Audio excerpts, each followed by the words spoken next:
रासोपाले एक सिट हार्दैन।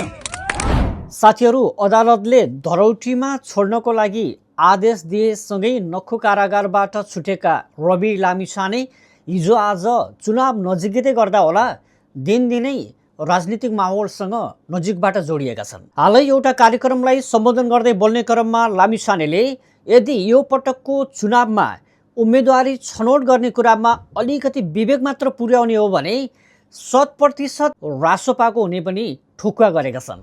यसपटक विवेक प्रयोग गर्नुपर्छ। उम्मेदवार उठाउनमा गल्ती गरिएन भने रासोपाले एक सिट हार्दैन।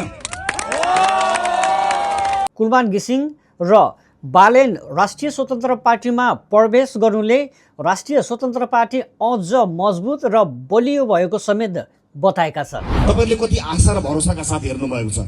बालेनजी, म र कुलमान, हामी तीनजना मिल्नेबित्तिकै रासोपा बलियो पार्टी बनेको छ।